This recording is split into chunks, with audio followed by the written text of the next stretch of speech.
information. And that's really where I want to go with this. So let's start off with what I call the tweed jacket guy. And you'll find out where I'm going with this. I'm going to show you all the pictures and we'll come back and forth. But this is where golf began. And the clothing was an issue. Now the evolution of the golf swing throughout time has basically occurred because of two things. Equipment changes, golf course design and condition changes. Those two areas have changed over the years, resulting in a need to adjust the golf swing. This man, heavy one-piece hickory golf clubs, heavy, tight, restrictive tweed jacket, even had, most of them played in boots. They didn't even use shoes. They used boots because of where they were walking and really restricted the ankles. Then we go on to Bobby Jones. And Bobby Jones was at the end of the hickory era. And one of the reasons why Bobby Jones retired from competitive golf was it was right at the time when the steel shaft was coming along. And he experimented with it and he realized that his golf swing and steel shafts were not compatible. And he wasn't willing to spend the time and effort and energy to become a world-class golfer with steel, as he was with hickory. From there, we go on to the Hogan and Snead era. This, in my opinion, perhaps the finest golf swing ever. I'm not saying he's the greatest player ever, that's a different issue, but perhaps the finest golf swing ever. And the first of the athletes to play golf, in my opinion. We'll talk a lot more about Sam a little later. There's another view of Sam's golf swing. The clothing has changed. The clubs have changed. Now we're into steel, persimmon heads, and clubs that are a little bit shorter and a little bit lighter than the old hickory ones. Then we move into the power era with Jack Nicklaus. Coincidentally, this is the time when guys like Robert Trent Jones came along. And up until then, golf was a game that was primarily played along the ground. Obviously the ball was in the air, but most of the shots were low running. You could run it on greens, and then all of a sudden he decided to put bunkers in the front of greens, and bunkers and dog legs, and all of a sudden now you had to have a golf swing that put the ball up in the air. But not too much up in the air. You can see from this Nicklaus swing the knee flex that he's maintained through impact. That's because as the golf ball changed, we came into an era where we played a really, really spinny balata golf ball. And the golf swing had to create a low launch because the spin was so great, especially with power players. If you launched it high and spinned a lot, it's coming back at you like a boomerang. So we had to launch it low. That was the era of low launch, high spin players because of the golf ball. And now we come to today. And another great athlete, but also with graphite shafts, 3, 4-piece solid golf balls, spin rates down, and training his body to be able to make a golf swing. So let's go back to Tweed Man. And it dawned on me that, it's all well and good to talk about nutrition and hydration and conditioning, but what do you do with the player who comes to you for a lesson and his idea of good nutrition and hydration is a hot dog and a beer at the turn? You still have to teach that person. He's not willing to work out. On one hand, I have Paul Casey. On the other hand, I have Mark Calcavecchia. I got to help them both. The closest Mark is going to come to a gym is if it's near a McDonald's. I love the guy. He's won a major championship. But fitness is not his forte. This player represents a student who would come to me maybe with tight scapulas, unable to move the shoulder blades, weak triceps, unable to straighten or extend the left arm, can't really fully turn very well. This was all caused for this player by his clothing, part of his equipment at the time, but nonetheless, it represents what we face in real life with some students. Now, how do you take a student with a body in that shape and ask them to make that swing. I don't think it's going to happen. So now we have to understand that as we teach our players, there is a third component to the evolution of the golf swing that we are all involved in now, and that's called conditioning. So we have the clubs and golf balls. We have the design of the golf courses, the condition of the golf courses, and now we have the conditioning of the body. And to me, apart from the injury prevention and all of those things that we know are very, very important, what proper body conditioning allows the instructor is more options with the golf swing. When the student doesn't have any flexibility with his body, doesn't have a lot of range of motion, then you can pretty much eliminate that swing, probably can eliminate that swing, and you keep working your way back, you're sure as hell going to eliminate that one. And now you end up back, look at Bobby Jones. Look at the amount of hip or pelvis rotation and shoulder rotation. It's hard to tell from that angle, but it's almost identical, isn't it? That's a person who can't separate the hips and shoulders. So when you're working in real life with these players, when I'm working in real life with these players, I have to work with them given what they've got. Now I might encourage them to go see Damon to get me more to work with. And that's part of the teamwork that's involved between Damon and myself. But what I want you to understand is, in my opinion, we can't discount the golf swings of the past simply because of the knowledge that we're gaining today and the science that we have available today and the players that we're looking at today. Because each golf swing brings with it some degree of performance. This is a pretty good player. Didn't restrict his hip turn, didn't keep his left heel down. But he could play golf, be assured. A U.S. Amateur, British Amateur, U.S. Open, British Open, all in the same year with that golf swing. So there's some functionality to that move. We go on to hear the man who wrote the Modern Fundamentals, according to him. And he changed a lot of things. But again, look at the hip turn. Release the left heel a little bit, the knee. Look at Sam Snead. Well up off the left heel, phenomenal amount of shoulder turn. Look at how high he got his hands up over his shoulder. I had the good fortune, Dave was talking about Golf Digest golf schools, and nothing accelerated my learning curve more than those things, because we were forced to teach 36 players 5 days a week. That's a lot of lessons. And they were only 8 or 9 minutes long, but you learn real fast what works and what doesn't work.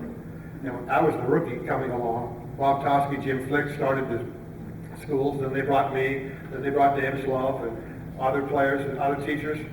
But my rookie job, they gave me what they considered the crap job, because they were going to do the really important stuff. They taught the swing on the range, but they realized the students couldn't make it hitting golf balls 8 hours a day. I wish I had a tenth of a penny for every Band-Aid that we gave out back in the 80s and the 70s. So my job, guess what my job was, at least 4 or 5 times a year, was to sit in a golf cart, take half the students to the golf course, help them on the golf course, try to recreate what they were doing in the range, and my cart partner was right there. My cart partner was Sam Snead. I can't tell you all the things that Sam told me, because it's mixed company. But I will tell you something. This man knew a lot more than he let on. I asked him if he ever worked out. No. Nothing, Sam? No. Now, he was in his 60s at this time. Could still kick the door jamb of a 7-foot door.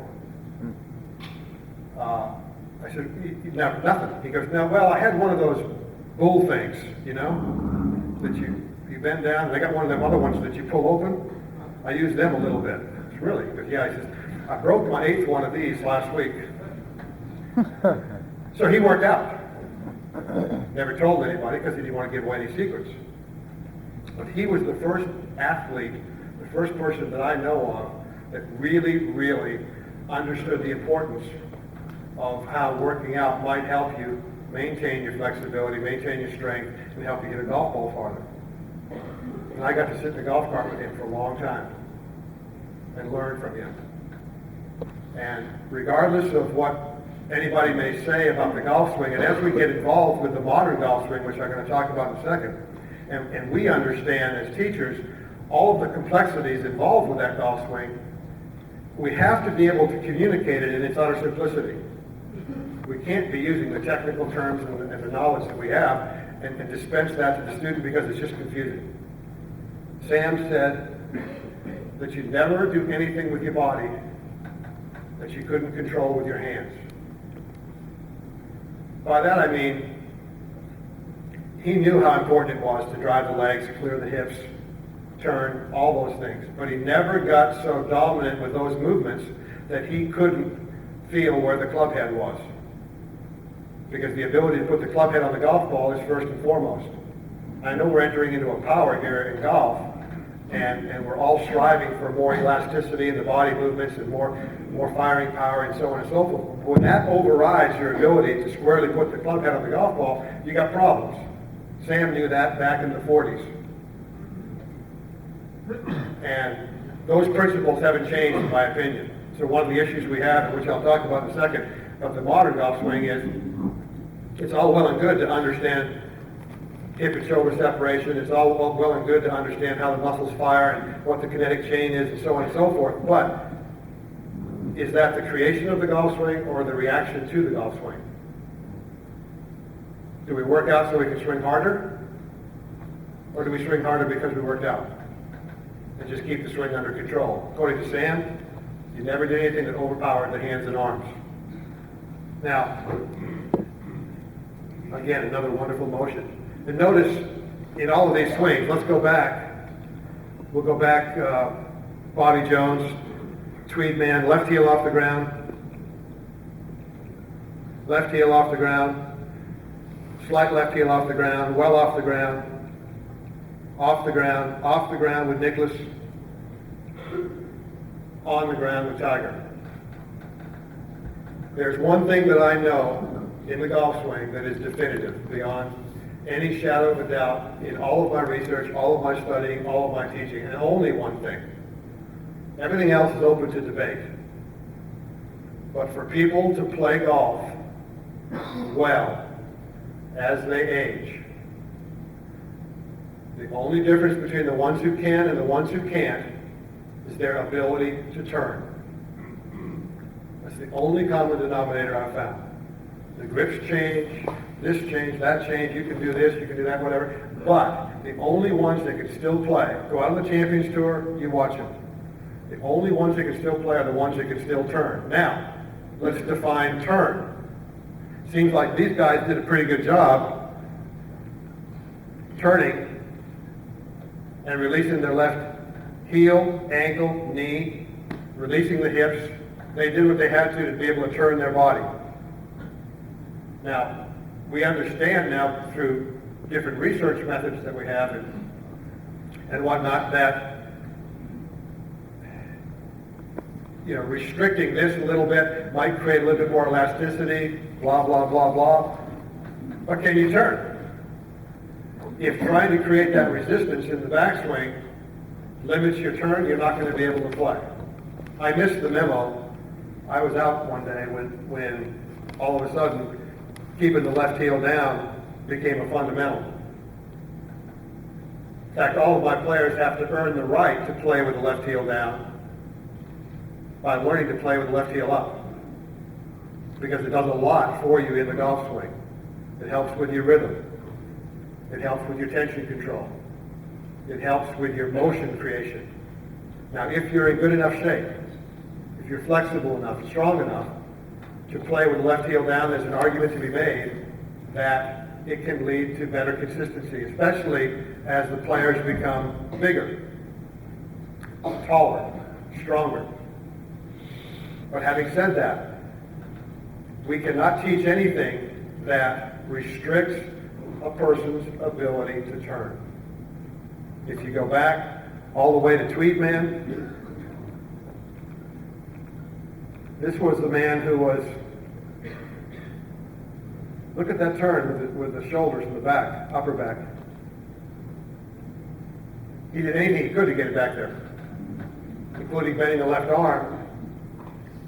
But in most cases, you'll find that the bend of the left arm is the result of the inability to rotate the body. When this stays here, and this is over there, this is difficult to get there without being straight. If you don't have the strength to do it, you're going to come back into here. You're going to lose your width. But width is the result of turn. Width can also create turn. But regardless, we're back to the same equation. And I want you to remember that, because turn to me is the single most important ingredient in terms of what we do with conditioning people, being able to get them better equipped to play golf later in life and have fun. So, let's also go back and talk about, there's a lot been said lately about golf swing methods based on players of the 40s and 50s. A lot of, let's not move to the right side, let's stay on the left side, let's whatever. You have to understand that these players were doing what they did because of the conditions that they faced at the time, the golf ball they were using at the time, and the golf clubs they were using at the time. And to base a swing method or system or approach today on clubs and golf balls of the 40s and 50s, to me, doesn't make much sense, because the golf ball doesn't react the same way. It's a completely different breed of dog. We have golf balls now where we can fit to the person, get it up in the air, launch it high, get a good flat trajectory, high launch, low spin, maximize your power and distance and carry. I'm not sure that a lot of those golf swings would be what they were if they had today's equipment. They might change. So we get to the modern golf swing. This may be the second most flexible person I've known in golf. The first being Sam Snead. I'm sure there are a lot of other ones around that I don't know and haven't had an occasion to see up close and personal, but that man's strength and flexibility is phenomenal, which allows him to do certain things with the golf club and his body. Now, to put my guy who wants a hot dog and a beer at the turn, split screen with that, and say, look, you don't get your shoulders turned. Yeah, it's a little bit iffy. So my point to you is, as we get more involved with our abilities to understand the biomechanics of the body and the golf swing, the kinetic sequencing, the whole thing, let's also understand and not forget that there are people who are not going to be able to do it that way. And what do? You have to have something for them, which I guess is how I ended up with my philosophy of the golf swing, which is there's no one swing for everybody, but everybody needs one swing. And that swing has to be repetitive, consistent, and instinctive for that individual. Because under pressure, you will revert to instinct. Currently, Tiger's struggling. It has been for some time. He's getting better. And he always says, I need more reps. I need more reps. What is he saying? He's really saying, it's not instinctive to me. And when I get under the gun, I revert. Well, sometimes you have to take pause and say, look, this is one of the world's greatest athletes. How many reps does he need for it to become instinctive? Maybe he's not wired to do it that way. Maybe he needs to go back and do what he did before, or before, or before. You have to find out. In my opinion, if you start at age 8 or 9 or 10, once you're about 15, your DNA in golf is cast. And it ain't gonna change.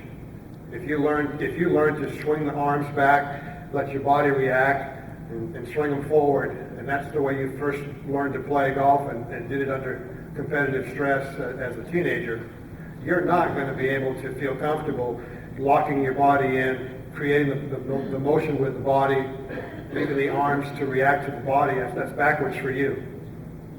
There's only two ways to swing a golf club. Either the body reacts to the swing or the swing reacts to the body when you sequence it.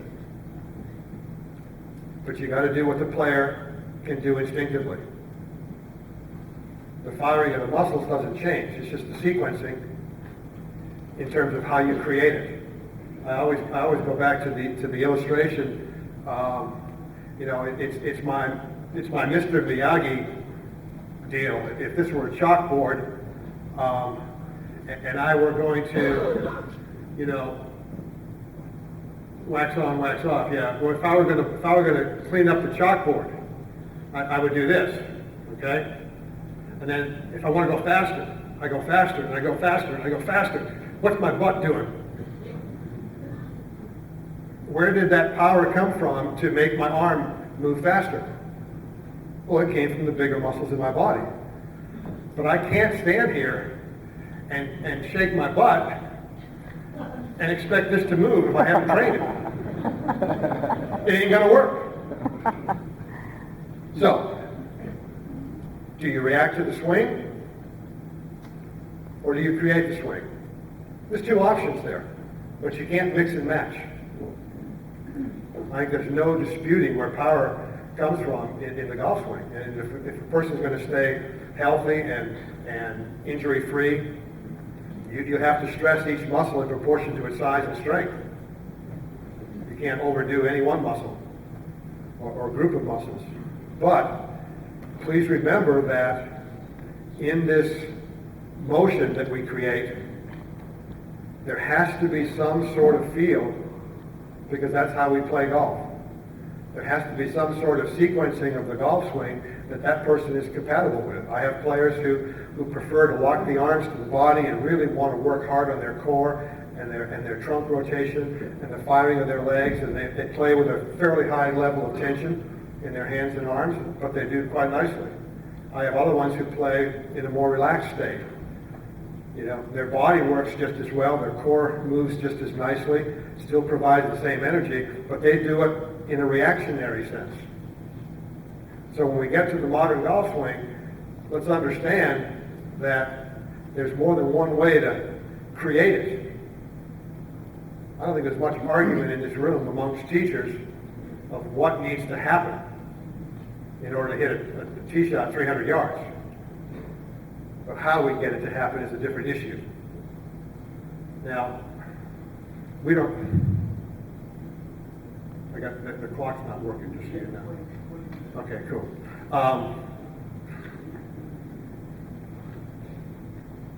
I want to make sure I save time for Q&A. And I do have a couple of quotes that, one of the things that's really, really cool about this place is it falls in line with a philosophy that I was taught a long time ago. And that is that those of us who dare to teach must never cease to learn. As soon as you figure you've got it all figured out, that's when you don't. There's always something to be learned. But in that process, don't forget the past. Don't forget what went on before. Because as we go through this chain of events here, you can see a swing style. This is 1882 or 3, thereabouts. So you can go from there all the way up to 1980, 82. There's 100 years. How similar do those golf swings look? Fairly. And then we go to there. We can't just go from, when Dr. Andrews is coming up to speak next, but the first group that I was involved with in fitness was a company called DP, Diversified Products, out of Alabama. And And they came out and they actually sponsored the first van on tour, which he's going to talk about, so I don't want to ruin it. But all of a sudden, then we got involved in fitness, and we got involved with some other doctors in terms of understanding how the muscles fired and so on and so forth. And we opened up a whole new world. It's kind of like when sports psychology and Dr. Bob Rotella came along. He also got his start through the Golf Digest schools in terms of golf. And we understood a lot about how the mind worked. But we can't forget all the other things that happened prior to that. Just because we're exposed to more knowledge, that's wonderful. But let's not do it at the expense of understanding that there are some good things that happened previously. You know, it's when you have kids, they think the wheel was invented when they got their driver's license. And the same with some teachers. They feel like the golf swing really began to be understood when they arrived. Well, it's been around a long time. Let's take something from that 100 years that I just showed you and try to make it work. Because I guarantee you, you're going to have a student who's going to fit into one of those body types. Now, you don't necessarily want to leave them there. That would be disingenuous as well. You want to encourage them. That's where D&I work. And we'll get a player and explain, okay, you can't get past here without this elbow flying up. We've worked on it. It's not your grip.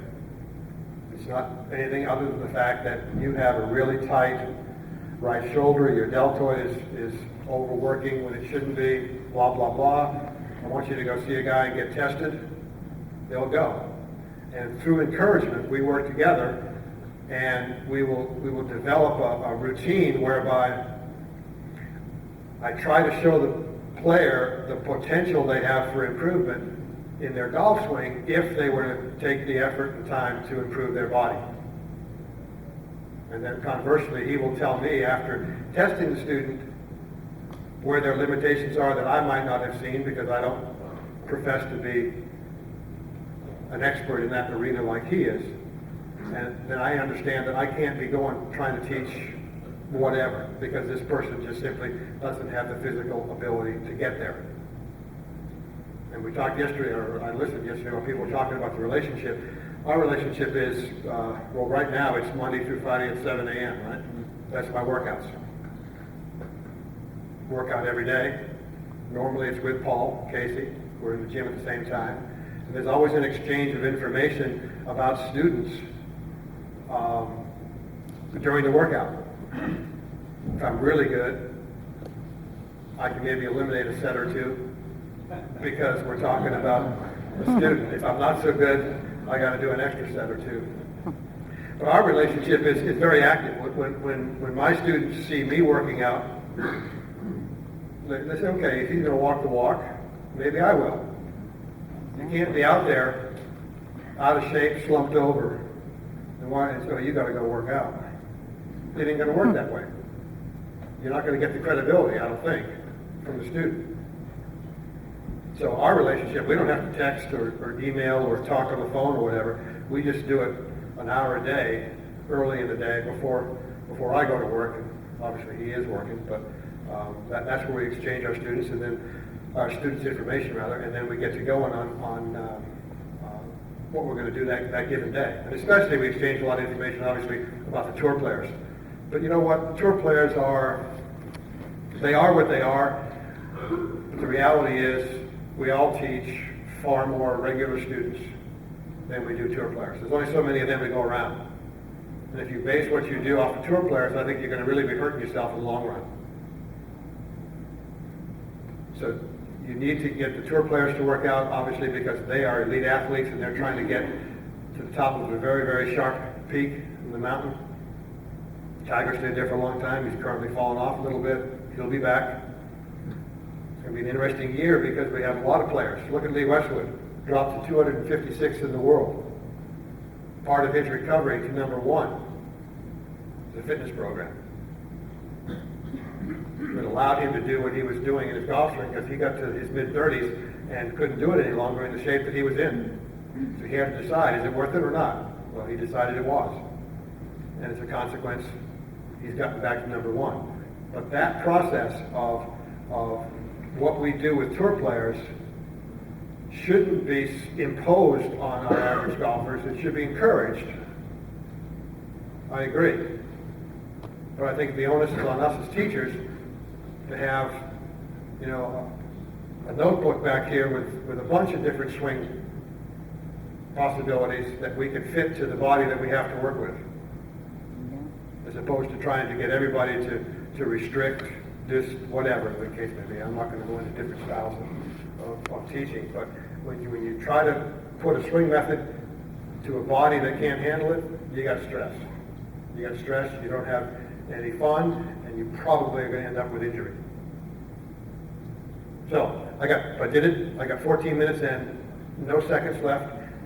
Let's open it up for questions, because that's really what I want to do. Questions about whatever, but primarily exchange of information. If you have thoughts that you think... one swing for somebody? Each person, or for that individual. Thanks a lot for coming, Greg and Dave also. It's always great to be here with everybody. When you get a player, and whether he's in his 30s, 40s, or 50s, and given the body that he has, and you give him a swing, and then you notice that he can't,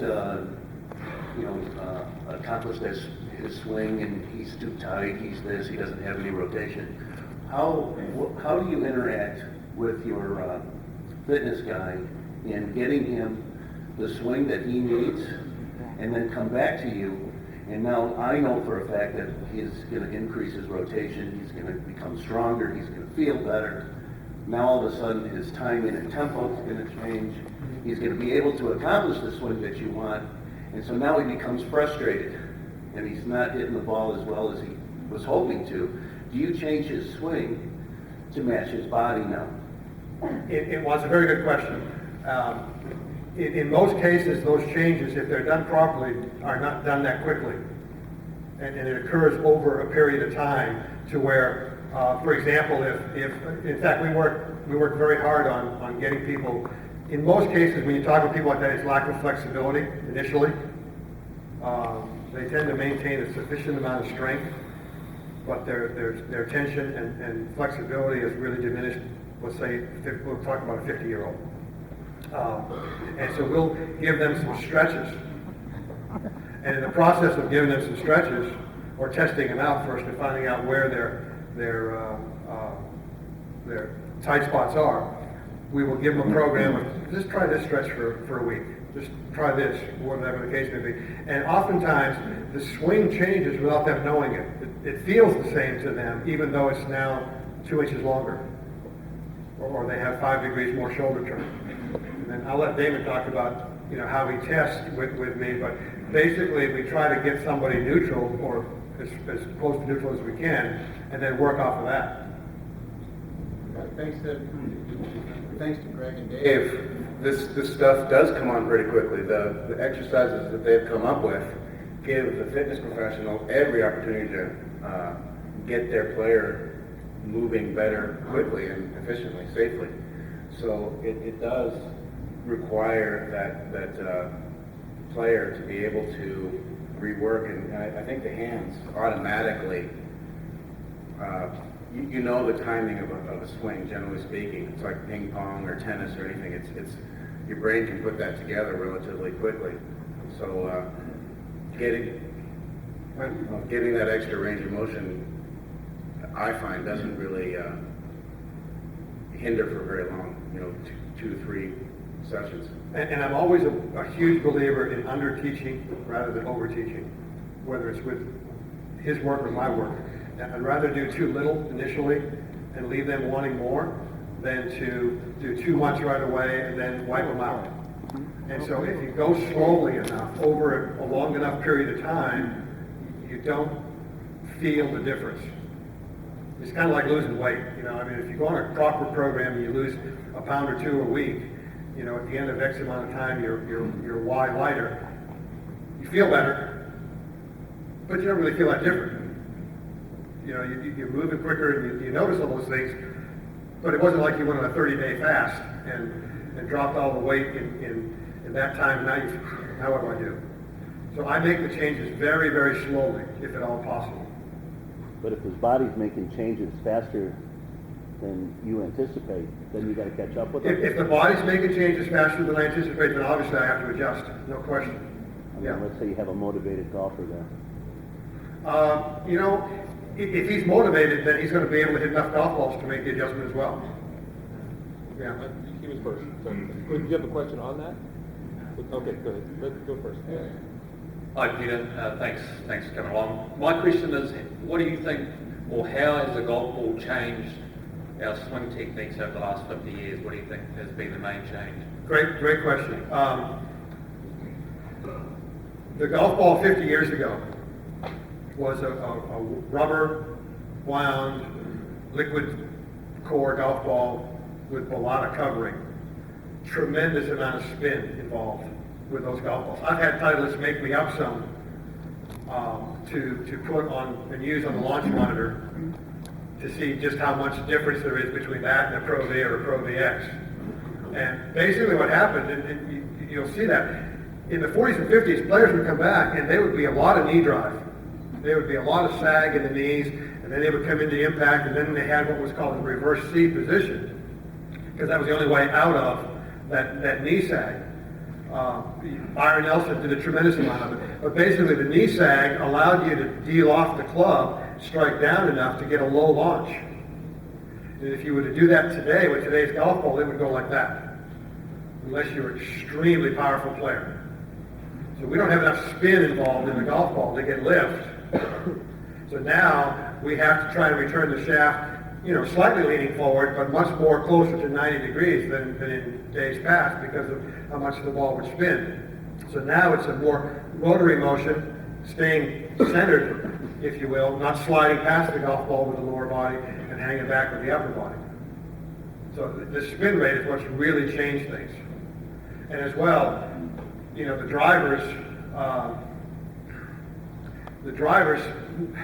okay, the graphite shafts have helped, the longer shafts, the lighter clubs, but the enormity of the club head, go back sometime and take out an old persimmon driver and look at it.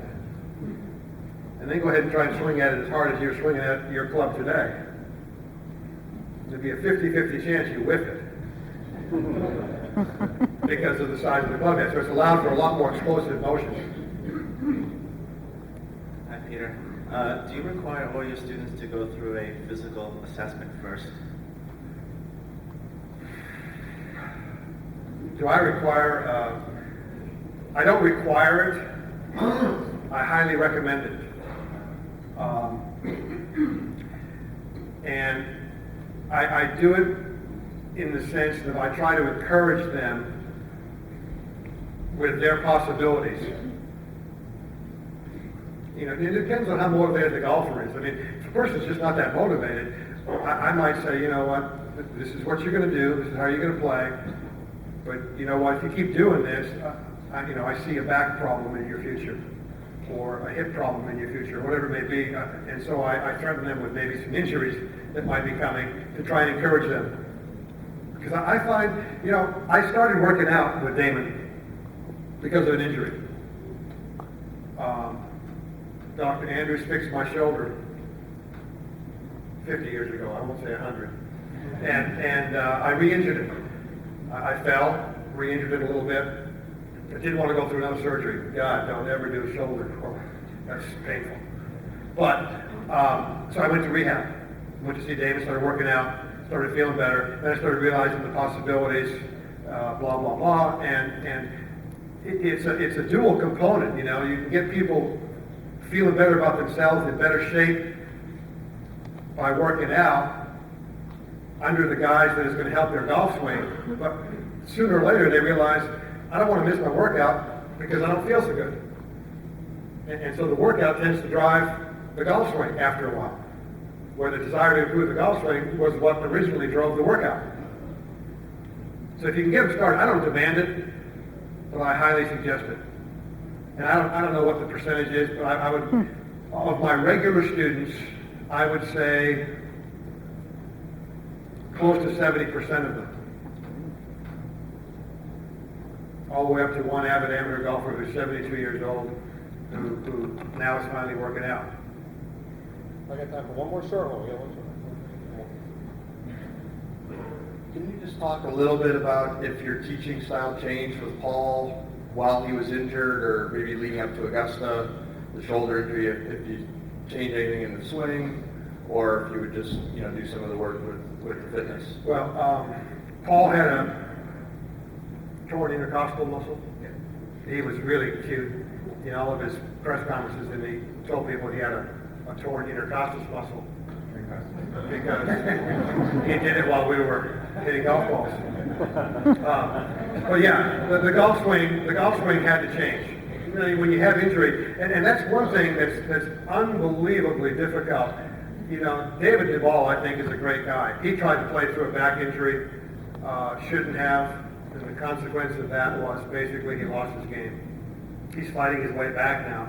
But you have to be very, very careful when you're playing around an injury because things are going to change. In terms of Paul's case, it was almost a year to the day, this past British Open, where he finally felt okay. It's kind of like if you have a football player and you do a knee surgery, they go through the rehab and they play for a while, and they're still tentative and they're still scared and whatever. And all of a sudden, they take this one hit and they get up and they realize, wow, I'm okay. And then now it clicks. Now mentally they're freed up to go ahead and let it go.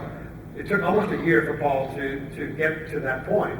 He injured himself just prior to the Open in 2009 and almost took to the day a year to this British Open where he finished third. And yeah, he couldn't turn as much, he couldn't stretch his rib cage as well. His muscles all locked up around here because of the prevention techniques that the body will provide to try and eliminate pain. And so there was a little bit of lift in his golf swing for a while, but we just had to play with it. We had to try and just, get him around the golf course, and he did quite well. I mean, he had 5 or 6 top 10s and so on and so forth with an adjusted golf swing. But we always knew, and Damon would work on him and give me a status update and so on. And we knew how far to push it, and we knew what we had to do to make the adjustments in the swing to where he could play but wouldn't re-injure it. And then now he's back to what I would call his golf swing, which is it's a little bit deeper, it's a little bit more emphasis on the core rotation, because now he has the trust that he can do it and not injure himself again. I can't run into Dr. Andrews' tag. Thank you very much. It's been a pleasure.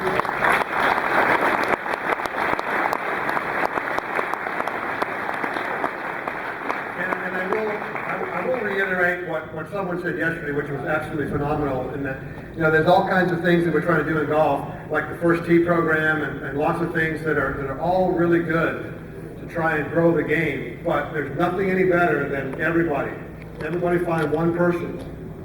Or if you got the time, find 2 kids and just mentor 1 or 2. Because if the 30 million golfers would all mentor 1 or 2, then we'd build the future of golf instead of letting it dissipate like it seems to be doing right now. Thank you.